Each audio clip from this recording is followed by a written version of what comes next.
Good morning, everybody. Microphone. Where are your mic?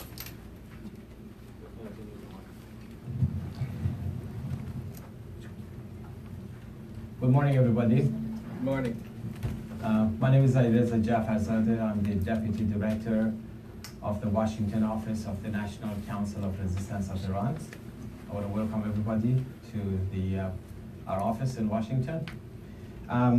Today, I'm going to discuss the acceleration of the missile program of the Iranian regime based on information that was compiled over a long period of time, several months to say the least, by the network inside Iran of the People's Mujahideen Organization of Iran, or also known as the MEK, which is part of the coalition NCRI.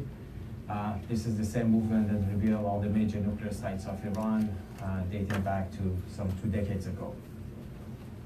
Now, what I'm going to discuss today is the fact that since the start of the nuclear negotiations, particularly since the JCPOA, Joint Comprehensive Plan of Action, the IRGC has intensified the missile development and deployment, and Khamenei, the Supreme Leader, has actually tasked the IRGC's airspace force, which is one of the 4 forces within the IRGC, I will discuss further, to accomplish just that.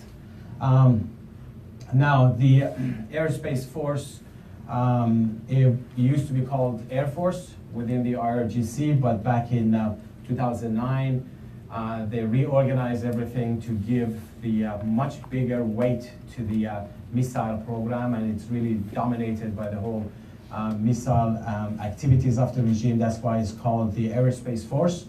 And Brigadier General Amir Ali Hajizadeh has since been the commander of the Aerospace Force. Now, the key findings that we have gotten over the past few months about the missile program of Iran is that, first, I'm going to give you perhaps the first complete picture about the missile program of Iran with various missile sites around the country, what kind of operations they have, the organizational activities and all of that. And these 42 locations include both underground and under mountains sites. I'm going to talk about the connection between the missile program and the nuclear weapons program, the weaponization part of the program. And then I'm going to talk about the role of North Korea. I also have some information that we've gotten in the last minutes about the recent missile that the Iran regime fired into Syria. Some of the details we've been able to obtain beyond what was already in the media. Now, so let's start with the list of 42 locations that we've identified around the country. You can see a long list that we have compiled on the side here. But we've gone through the details of this list, including the name of the base, or what's referred to, the government body that basically controls that base, whether it's the IRGC's Aerospace Force or it's the defense industries, defense departments of Aerospace Industry Organization, and also the subject that they're working on, the locations that they are located at, the kind of activities they do, whether they're involved in command, in arsenal, launching, testing, and then some notes next to it. So we have, I don't want to go through the whole 42 here, but before you leave, we'll give you the whole list of all 42 of them. But I'll take a look at a few of them that are most notable. Perhaps I should start with just going a little bit into the depth of that, like how these 42 are divided. In terms of the design, production, storage, testing, launch, operation, and command, these are the kind of activities that these 42 locations are involved.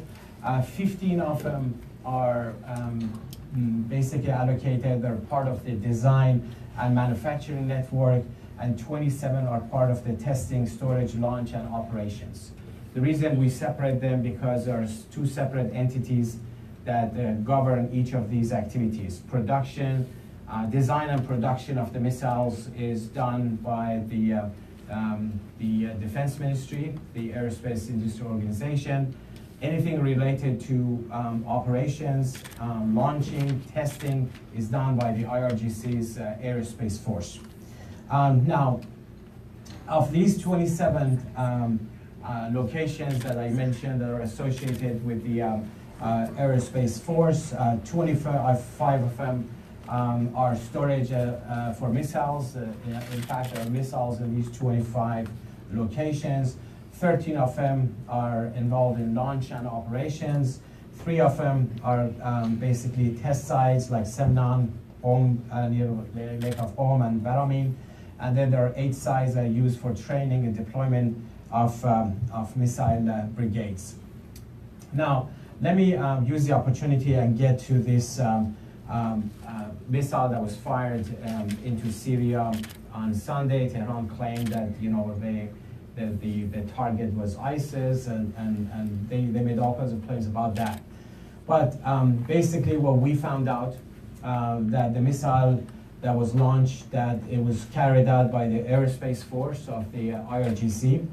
And the missile was fired from a garrison called Panj Pele garrison in Kermanshah province. I will show you the satellite imagery. It's located at the 5th mile marker in the Kermanshah Hamadan highway. And it has lots of tunnels, underground facilities, and under the mountains. And it's one of the oldest and most important missile sites of the IRGC. Now here's the map of Iran, the western part of the country. You can see the border there, and you can see Kermanshah where it's marked in the western province of Kermanshah there. And here's the satellite imagery of Kermanshah. Actually, the main city is here. This is the suburbs of Kermanshah. Actually, it's still extension of Kermanshah. This is where Panj Pele is located. And you can see the mountainous area in that place. This is another angle of looking at Panj Pele. You can see the, Panj Pele. You can see the mountainous area. There's a garrison called Burujerdi garrison, which is to the on the southern side of the on the other side of the road. And Burujerdi garrison is actually the logistical base for the IRGC's 4th BASAT division. This is another imagery that shows the tunnels from the top in Panj Pele garrison. And here's another angle, entrance to the mountains. And now, in order to plan and execute the missiles, they brought a team from Tehran, from the Aerospace Force. The experts came from Tehran and stayed in Kermanshah, and they went to this garrison. And this is the same Panj Pele garrison that was used before to fire missiles across the border into Iraq, where the forces of the main Iranian opposition, the Mujahideen Khalq, were based in Camp Ashraf in Iraq in 80s, 90s, and the latest was in 2001. But that was not used for any other missiles fired in any other countries ever since. Now, having said that, let me get back to the full picture of the missile program and the sites that I'm going to talk about. I want to pick maybe 4 or 5 of these missile sites in addition to Panj Pele that I talked about, and discuss them. One of them is Semnan. Semnan, you've heard about it. There's, it's a known site, perhaps the most famous site that Iran is using for testing their missiles. The most recent tests of missiles were done out of Semnan. And this is the city of Semnan, and about 70 kilometers southeast of Semnan is where these missile locations are. It's a very, very large area, the largest missile complex in Iran, it's in a mountainous area, and it has command centers. It has the basically the missile storage facilities. It has launching pads for medium-range missiles. They do explosive tests there, and training facility, and of course, as I said, testing missiles there. So going back to here's that area in the southeast of Semnan that we have marked 6 locations here. Location A basically is the control and command center, and location B and C are basically testing and launching pads. This is B and this is C, and we have then logistical and security facilities at Semnan missile site in complex D. This is complex E, and this is complex F. Now, in terms of the relationship between the nuclear weaponization part of the program of the regime and the missile program, the most vivid example is Semnan. Semnan is closely tied to SEPAND.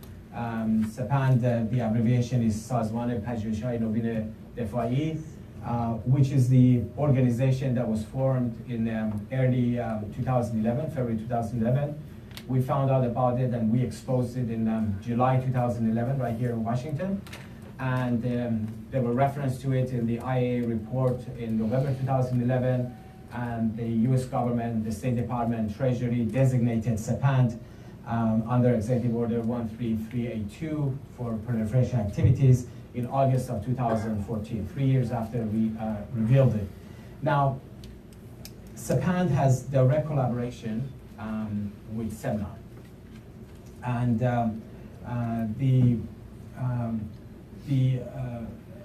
they have done tests in Semnan that is related to SEPAND.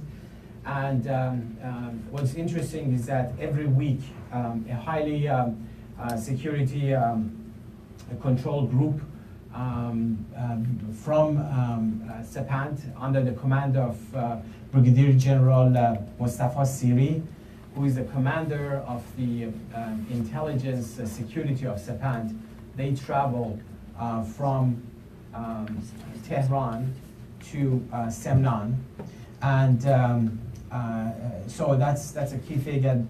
And this is Mustafa Siri, and he's the commander of, as I said, intelligence protection of research at the academy in Parchin, which we discussed earlier in April, and he's the head of intelligence protection of the SEPAND, and he has been in the defense ministry since 1999, so he's a veteran. Now, you've heard that the Tehran claimed about a year and a half ago that they have underground missile cities.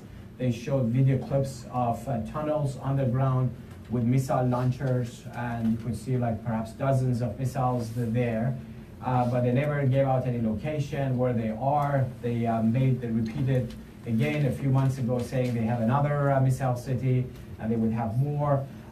What we know is that Semnan is one of those locations where the underground facility, what they call missile city, is actually one of them is here. Now, the next thing site I want to talk about is LAR, and show you on the map here. This is the Fars province, the southern province of Fars, and the southern part of Fars is LAR, right here, and this site has extensive array of tunnels and underground facilities. It's a very secured area. There is a queue, military queues at the entrance, And then there is no cell phone allowed there. Even if on the way going there, the cell phone's cut off actually. And here's a satellite imagery of Lar. This is the city of Lar. It's a small town, about 400,000 or 500,000, and this is where the missile center is located.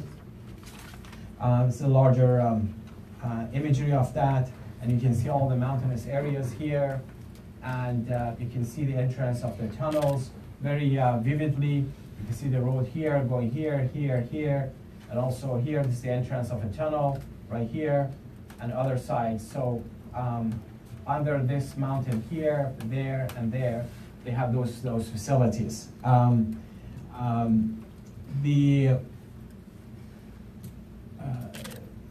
The next missile city that we believe that Tehran was referring to is actually here. This is Lar, another underground missile facility that they have.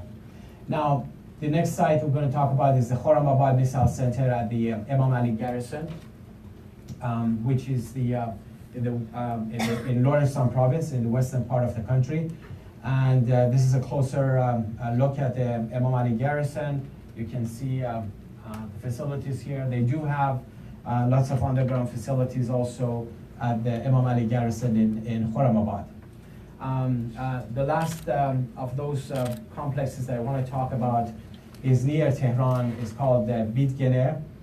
It's on the way between Tehran and Karaj in southwest of Tehran. It's the oldest missile unit of the IRGC. Now, there are actually three garrisons here very close to each other. The first one is Al-Mehdi and Sajjad garrisons that they house the IRGC missile brigades. And then the next one is they have a lot of underground facilities here for both storage of the missiles and also the Modares garrison, which is next to it. This is actually Al-Mehdi, and this is Modares garrison next to it. It's actually used for research on ballistic missiles. This is the same place that in November 2011, 40 officers of the IRGC were killed when there was a huge explosion that occurred here. AP had an extensive story on this. And Brigadier General Hassan Tehrani Muqaddam, who's known as the father of the missile program of the Iran regime, the most experienced missile expert of the Iran regime, was actually killed in that explosion. Now, I'm going to talk about the role of the North Koreans with the missile program of Iran. First of all, the way these tunnels are built, they're all built based on North Korean model, and their blueprints. The underground facilities are used both for storing maintaining the missiles, but also doing research, and also they have helped the regime to actually build. It's not just the blueprints that was used. The North Korean experts actually have helped them in building these underground facilities. Now, one of the places is actually the Bidgene, the Al-Mehdi garrison near Bidgene village, which I mentioned earlier, on the way from Tehran to Karaj, closer to Tehran. That's the Bidgene village, and this is the Al-Mehdi garrison. And the North Korean experts, they actually have gone many times to Al-Mehdi garrison to train the IRGC experts at this location. It's not the only place that they have gone, but this is one particular place of significance that I can highlight. And the relationship between North Korea and Iran on their missile cooperation is so close that Tehran has actually allocated a residential area just for them. They're not checking in different hotels in Tehran or anything like that. There is a certain facility close to the headquarters of the Hemad Missile Industries in Tehran. That's where the location is, in Damavand Street, Azmaish Freeway Junction, 2nd kilometer of Telo Road. That's where the North Koreans stay. And the other area that the North Koreans have helped has been with the development of the nuclear warheads for the Iranian regime. They're both the warhead and the guidance system. They receive Iran regime's RGC experts, missile experts in North Korea. So it's a two-way connection, and they exchange information. When I say two-way, it's not just physically traveling, North Koreans traveling to Iran or Iranian experts traveling to North Korea, but it's the exchange of information. The Iranian regime does share its expertise with the North Koreans, with whatever they're doing in their missile tests and missile activities, and vice versa. Now, let me tell you a little bit about the Airspace Force, because that's the force tasked with the the missile activities of the Iran regime. The command headquarters is at Daswar garrison in Tehran, and it's also the command center of the missile unit of the Revolutionary Guards, and it includes the missile brigades, and they have also the Air Force unit and Air Defense Group. In other words, the Aerospace Force has three different parts, and I will elaborate on perhaps on this chart here. This is the organizational structure of RGC Aerospace Force. You have the missile unit, those with this color. This is the missile unit. And then you have the air defense, the anti-aircraft and all that. And then you have the Air Force, the airports that you see here. So the Aerospace Force is headed by Brigadier General Amir Ali Hajizadeh. He has been the commander of the RGC's Aerospace Force since 2009. And he's one of the most experienced commanders of the IRGC. Now, the other organization that may have a similar name is actually tasked with building the missiles. It's called Aerospace Industries Organization. And it has 8 different missile industry groups that work in different projects, different parts of missiles, or different kinds of missiles. And the commander is actually Brigadier General Mehdad Akhlaqi. That guy is actually sanctioned by the Treasury Department, and he was also sanctioned by the UN Security Council resolutions. And here's the organizational structure of Aerospace Industry Organization. You can see these 8 different groups that deal with different tasks that they have to do. For instance, Hamad Missile Industry Group that deals, I'm not going to go through all of the 8, but we'll provide you the details. Hamad Missile Industries Group, they were in charge of building Shahab. And the more advanced missiles are actually, this is Hamad. And they have 8 different organizations or entities that work under Hamad Missile Industry, and each of them work on different part of the missile. You know, like the Nuri industry is focused on the nuclear warhead. And one industry is associated with the electronics, and one works on the guidance system. Most of them are based in the Khojir area in south east of Tehran. And now,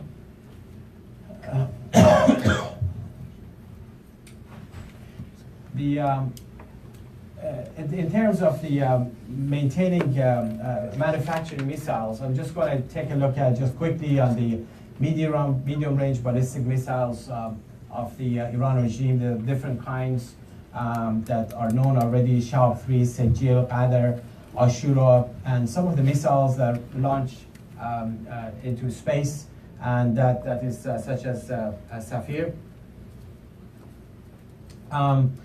The range is, all of them range between 1,500 to 2,000 kilometers, and they have the capacity of carrying a nuclear warhead, and they are, continuing to testing them, even though that's in violation of the UN Security Council Resolution 2231. Now, just to get you a sense of, I just picked up a map that shows the range of the missiles. This is a maximum of 2,000 kilometers. That there are some versions of Shahab about 40 to 1,500. Qadr is about 2,000. Sejil is also around that range. And you can see what it actually contains. A lot of these border European countries in Eastern Europe, Middle Eastern countries from Saudi Arabia, Syria, Yemen, and you name it. They are in the range. Having said that, so let me conclude before I go to the questions. The Iran regime is really their survival is based on two pillars. One is the domestic suppression, and the other one is the export of terrorism and Islamic fundamentalism. And certainly the missile program falls under this part. So that's really a survival issue of the Iranian regime. It's no luxury for them, and especially when they're facing problems, domestic problems, they need to make up for it on the missile side. The former chairman of the Joint Chief of Staff, Major General Hassan Firuzabadi, last year he said, if the leader, Khamenei, permits, missiles are fired, otherwise they won't be fired. Even the time and location of the firing of the missiles are done by Khamenei. So this is really a tool in the hands of the supreme leader, Khamenei, and all of that. So what should be done in dealing with this? But let me just, before that, let me just sum up in what I said today. First of all, we talked about the 42 different locations of the missile program of them. Over a dozen of them have never been mentioned anywhere, have not been known before, that we mentioned it for the first time. And this is a comprehensive picture showing the extent of the missile program of the Iran regime, how much emphasis they're putting on their missiles. And they're actually, since the JCPOA, when they had to take some steps back on the nuclear program, they're trying to make up for it on the missile side. And then we talked about the role of the North Koreans in assisting the missile program of the Iranian regime. And also we talked about the connection between SEPAND, which is the organization that is entirely focused on weaponization part of the nuclear program of Iran, and the missile program. And so the question is, what needs to be done? Certainly, broader sanctions need to be imposed on the Iran regime's missile programs.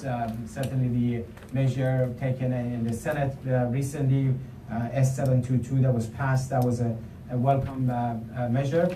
Then you have you need to designate the IRGC as a foreign terrorist organization, because a lot of the assistance that the IRGC gets in helping with their missile program, they do it under different covers. Some of those organizations that I mentioned that are part of their missile program, they pose in a benign look, like Sanam, for instance, Sanam Industries.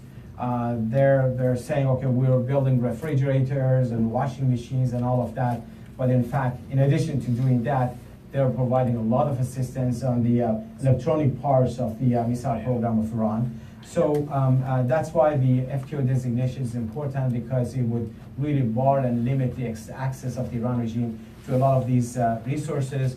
And third, you need to limit and cut off the influence of the Iran regime in the countries in the region, whether it's Syria, Iraq, or other countries. So that basically concludes what I had to share. I'm sure there are questions and lots of other details that I can go into. So we're going to start with the working media. If please raise your hand, introduce yourself, and then we'll take it from there. Please, yes. Any explanation why the sites are concentrated on the western side of the country? Any explanation why the sites, most of them, are concentrated on the western side of the country, north of the country, but nothing on the east side of the country. Right. Well, I think it's perhaps somewhat self-explanatory, but let me just elaborate a little bit on that. When we looked at the overall map and the function of different sites they have, almost all of the sites that deal with the production of the missiles are in the central part of the country here. These are all pretty much predominantly associated with the production, controlled by the Defense Industry Organization.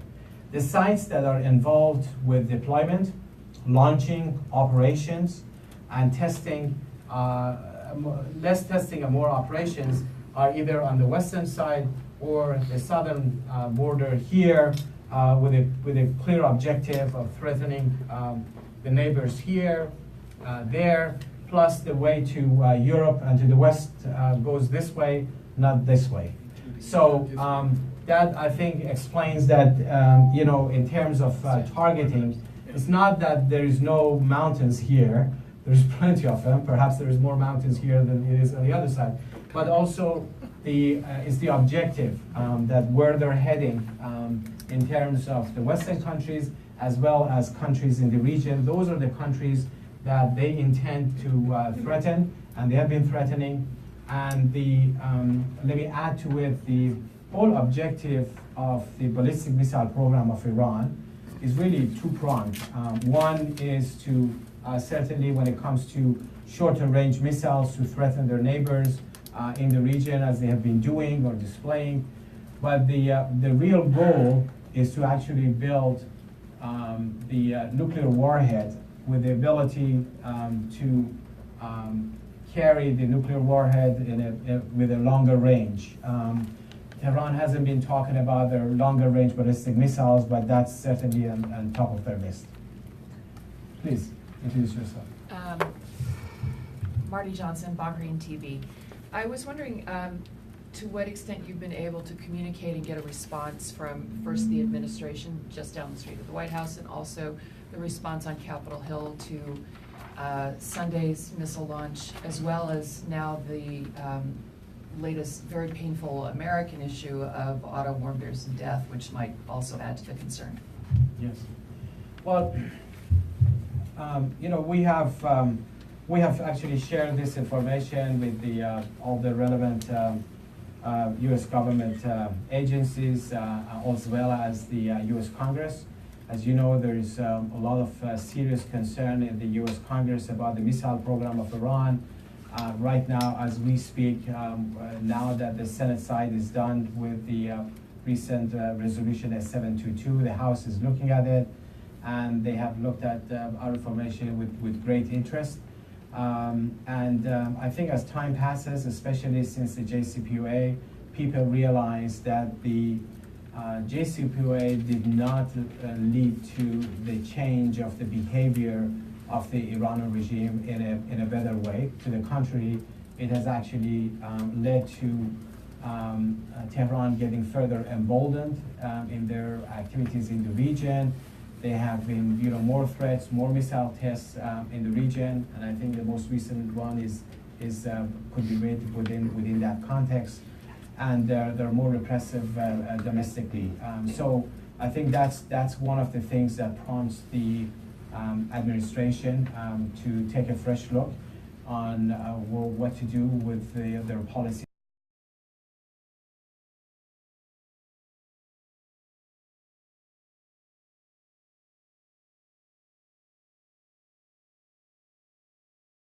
It's too late. Remember, we're racing against the clock, and it's not, we're not operating in a vacuum.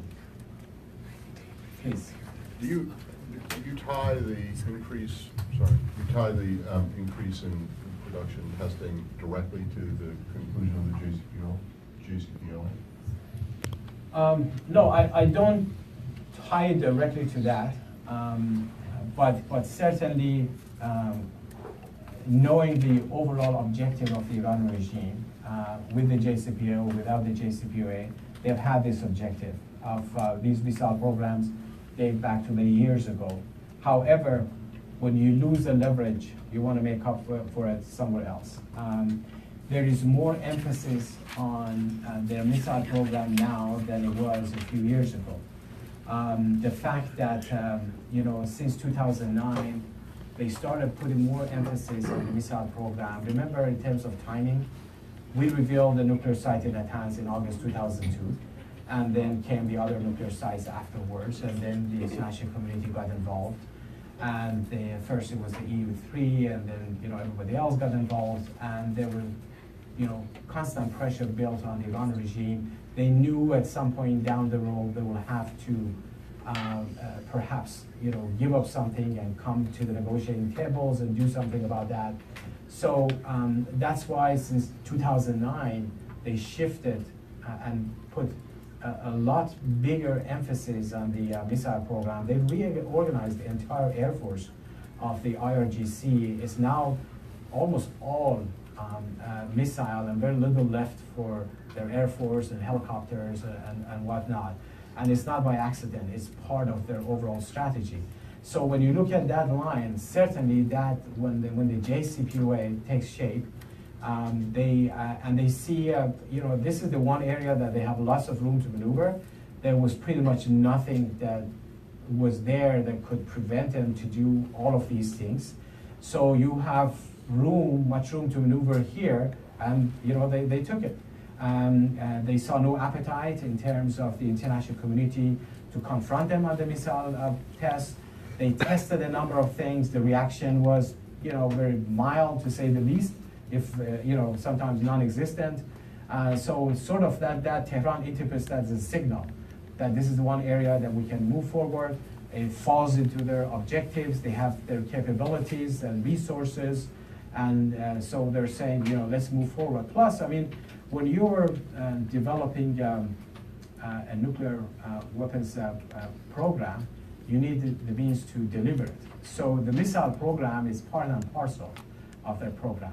The fact that Tehran has not abandoned its nuclear weapons program, based on our information, based on what we revealed earlier in April, that the organization tasked with the weaponization remains entirely intact. They're in full gear, they're fully operational. They actually had a new site that we revealed in April of this year in Parchin, called Plan 6, the Research Academy. So that goes hand in hand with their missile program. And therefore we see that as like a parallel in several ways. You need to expand your missile program to fulfill your nuclear weapons goal, and you also need to expand your missile program to be able to threaten the countries in the region. I think they're realizing that there is a political shift shaping up in the region, and also in the Western country, the United States, and they see this as a way of maybe confronting or maybe intimidating, hoping that by doing such measures, the West would be intimidated, some of their neighbors would be intimidated and would back down. And that's the last thing that those countries really want to do. Please, yes. Thank you so much. This is Eva Qudsi. Thank you. This is Eva Qudsi from Sharq al-Awsat newspaper. There was several steps and several ranges of sanctions against Iran. How effective is that sanctions? As you mentioned in your what to do section, that there should be more sanctions. How effective is that sanctions? And second, based on the evidence that you are providing here, is there a chance to prove that there is a violation of the nuclear deal that Obama's administration done with Iran? Is there a proof that they violated this agreement? Thank you. Right. Okay, well, in terms of, first, in terms of the sanctions, sanctions against the Iran regime is always effective. It's just a matter of what kind of sanctions, how strict they are, and where the targets are. And certainly, despite all the different sanctions imposed on the Iran regime, there are lots of loopholes. there are lots of ways that Iran regime evades them, and a lot of these things they have done, they managed to find those loopholes. So those loopholes needs to be covered. And so this recent measure by the Senate, S722, is one latest step. That's not certainly enough, but that's a step in the right direction. You can tell from the reaction from Tehran. After the Senate resolution was passed unanimously, on President 98-2 is really a very, very strong signal to Tehran. All the top officials of the Iran regime came out storming, saying that, this is going to be really hurtful to us.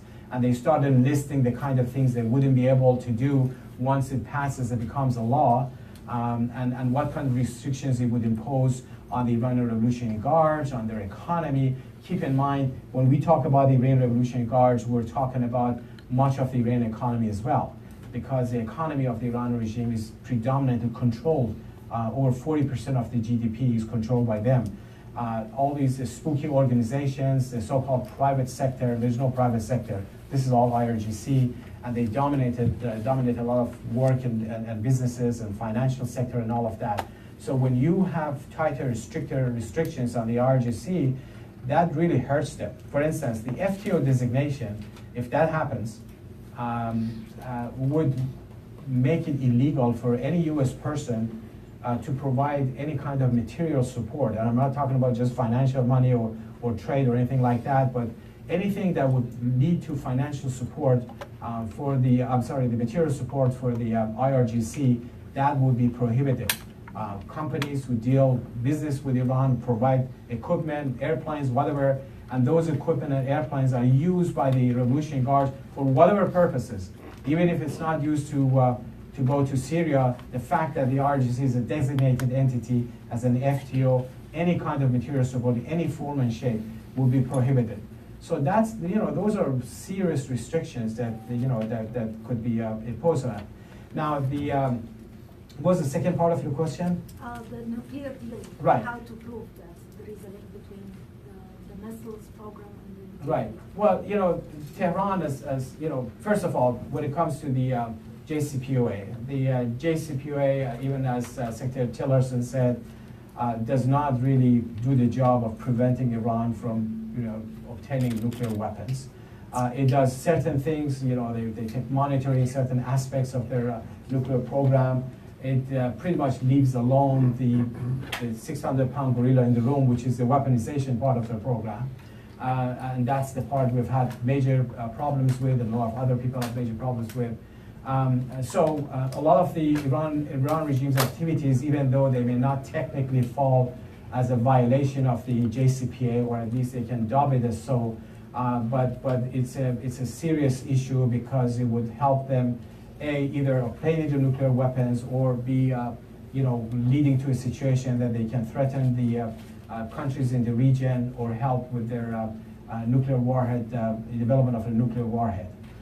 So we believe that we shouldn't be just looking at the JCPOA to see whether they're in compliance or not. The whole issue is not the JCPOA. This is just like one issue. You need to look at the Iran and the Iran regime as a whole, in their, all of their activities, all of their behaviors, and see what needs to be done, what policies need to be pursued. Keep in mind that this regime domestically is in trouble, and they're facing a lot of opposition in the country. There are, thousands of anti-government demonstrations were shaping up all over the country. I'm not just talking about the intellectuals in Iran, talking about the laymen, workers. There's a huge amount of corruption that's going on, a lot of protests as a result of that. These are all things that put the regime in trouble, and therefore they rely more on such behaviors externally, but at the same time it introduces opportunities, both for us, but also for the international community. Any other questions? Okay, I want to thank everybody to attend. I want to just remind everybody that we have these kits that when you go out, you can take with you. We have the lots of information here, a lot more than what I shared here is going to be here, the details, and you can take it when you're leaving. I have a quick question. Please. Raymond Tanter, Raymond Tanter, a corresponding journalist with the National Press Club. Right. Could you step back and look at the big picture from the point of view of what the NCR has done on weaponization, on trigger mechanisms, and tie that to the current work on the delivery system?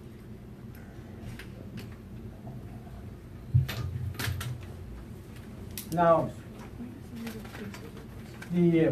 what we have done in the in the past, let's say, past decade or so, in terms of the our revelations, we have done a lot of work on the nuclear side of the program, exposing the nuclear sites in Natanz, Iraq, Fardo, Lavizan, Shian, you name it. There were almost about 100 different revelations.